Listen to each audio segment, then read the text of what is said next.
open Instagram and it feels like living a successful life is impossible without a designer bag worth several $1,000s. Logos on clothing have turned into symbols of achievement, a sign that you're cool, that you belong to the club of people worth following. Your feed is filled with new collections, blogger photos, and luxury brand tags.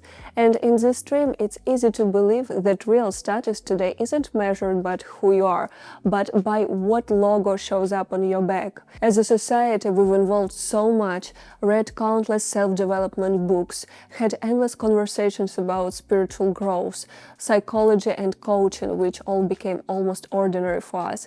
And yet, here we are, at the peak of materialism and hyper-consumerism, and we still keep judging people by their clothes. What's wrong with this world? That's today's topic, so make sure to watch this video till the end. My name is Elina, I'm so happy to see you here on my channel. If you haven't subscribed yet, make sure to do that, so you don't miss my new videos. I also leave the link to my Instagram in the description below. The inspiration for today's video came from a comment under one of my Instagram posts. Someone asked me, Elina, why don't you wear luxury brands? At first, the question seemed odd, like why should I wear them? And why does it even matter if I do or don't?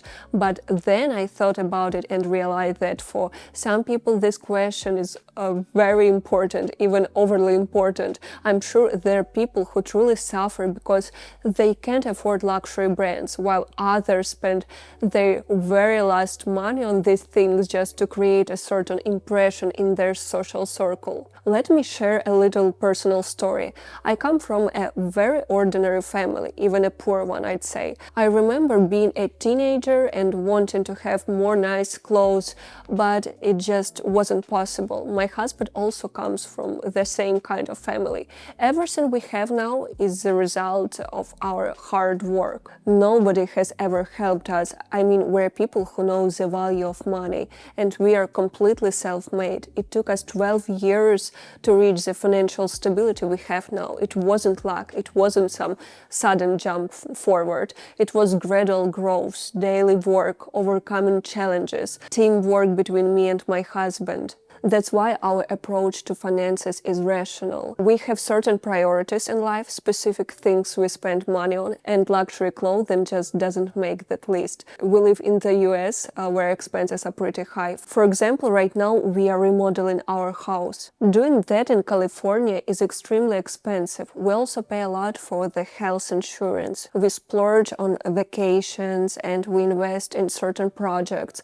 Overall, our life is quite comfortable. But if I have to choose between spending $10,000 on a bag or spending that money on something else, I'll definitely choose something else, because to me that just doesn't feel rational. Can I afford to buy a luxury bag? Yes, I can.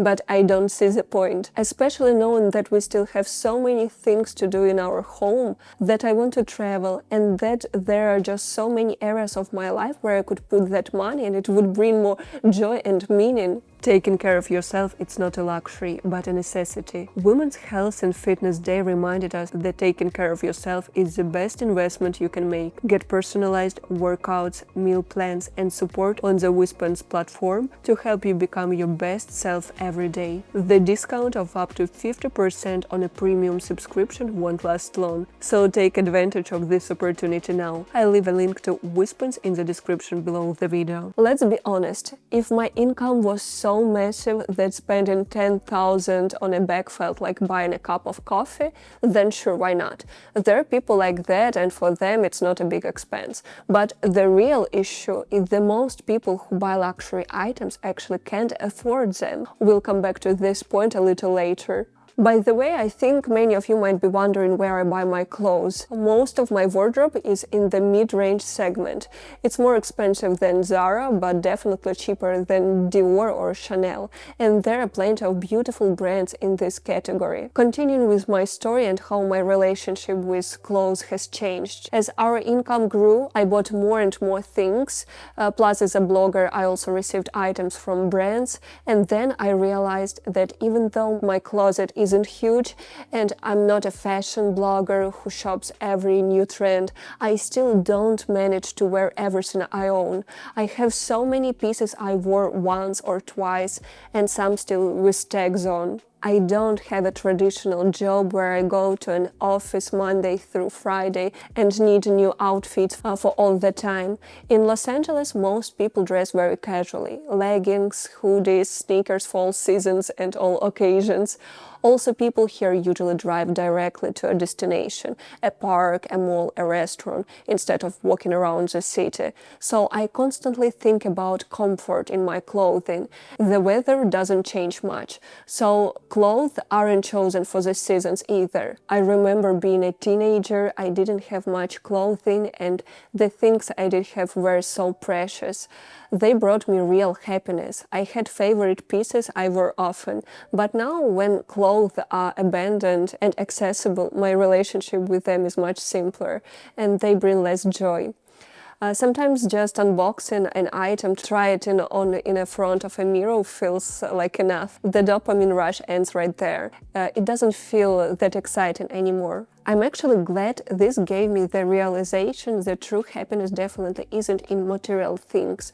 Honestly, I feel sad when I see perfectly good jeans or t-shirts in my closet that I haven't worn. These are items that required resources, my money, my time, fabrics, human labor, and for what?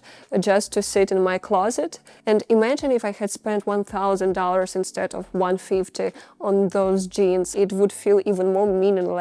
In Los Angeles, even if you cover yourself in luxury brands from head to toe, you won't impress anyone. Same with cars. No matter how fancy, there is no wow effect. You can't feed your ego with external attributes here. Sure, people notice nice things, but it's just not that impressive. People take it lightly. In Ukraine and other post-Soviet countries, expensive things, cars, luxury clothes, and status symbols became a way of saying, I made it. The reasons are clear. Scarcity in the past. The Soviet system lived in shortage for decades. Nice clothes and quality items were unattainable. So when the chance appeared, status items became proof of success. Peer pressure, what will people say, mattered a lot. Expensive clothes or a car were signs that people should respect you, that you are not worse than others. In the US, the foundation is a little different: stability and accessibility. Expensive clothes or good cars aren't such a rarity that they cause excitement. Many people can afford basic comfort, so status through things feel less crucial. Here, people respect self-realization, professional achievements, hobbies, lifestyle more than flashy brands. Someone is more likely to say, cool that you serve or started your own business, than wow, you got a new bag. There is also less comparison. On average, Americans are more relaxed about what will people think. People may live in big houses but walk around in simple shirts and a t-shirt, and no one sees it as wrong. So in Ukraine, material things long served as the main way of self-affirmation. In the US, they exist too, but don't carry the same weight because there are other values and other ways to prove your significance. This isn't about one nation being better or worse.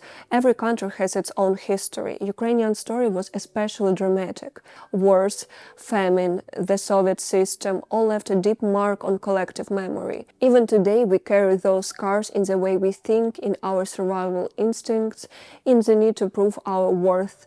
It's not about flaws, it's about history's wounds that still shape our society. And the goal of this video is to bring awareness to that, to spark change. Today, we live in the era of fast fashion and constant image updates. Every season brings new collections, influencers and bloggers showcase pieces from different brands, and ad campaigns create the illusion that something new is absolutely necessary right now.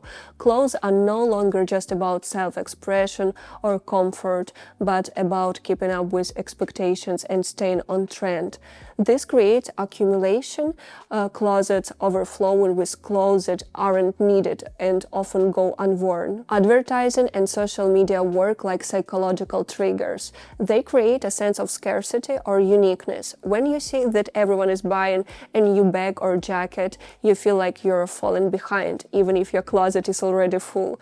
This affects self-esteem and forms a dependence dependency on constantly refreshing your wardrobe. Biology also plays a role. Every purchase releases dopamine, the pleasure hormone.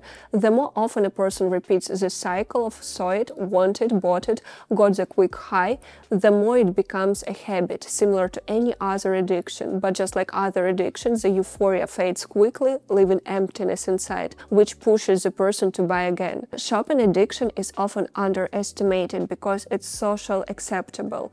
If someone abuses alcohol or drugs, people judge them, worry, and even stigmatize them. But a new purchase gets admiration. What a pretty dress, or you got a new phone, awesome. From the outside, it looks positive, but the mechanism of addiction is the same, chasing a quick pleasure, a dopamine spike, and then emptiness, which demands another dose. For someone with low self-esteem, that praise is especially powerful. They feel valued and admired when they shop with something new.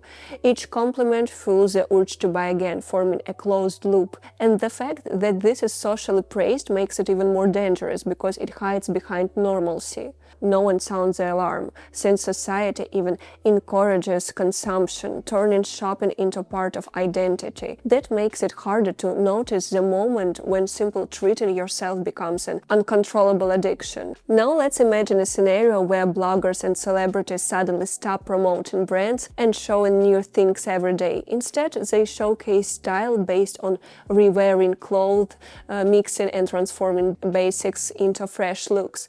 Shifting values. People would focus less on constant novelties and more on appreciating their wardrobe, individuality, and creativity in mixing items. Economic effect. Reduced overconsumption would lower spending, and brands would be motivated to create higher quality, longer-lasting pieces instead of fast fashion trends. Clothing production, which is now one of the most harmful industries due to water use, chemicals, transportation, and waste, would decrease. Social effect. Fashion would stop being a tool of social pressure. Less you have to buy to be trendy, more freedom of choice, fewer insecurities about appearance. For some people, status matters so much that they're willing to go into debt, cut back on basic needs, or even skip medical care just to have the newest iPhone or a designer piece. Of course, you can say every person sets their own priorities, and that's true, I completely agree. I'm not against luxury goods or new tech at all. The issue is different. It's about common sense. The problem begins when things turn extreme, when someone becomes fixated on materialism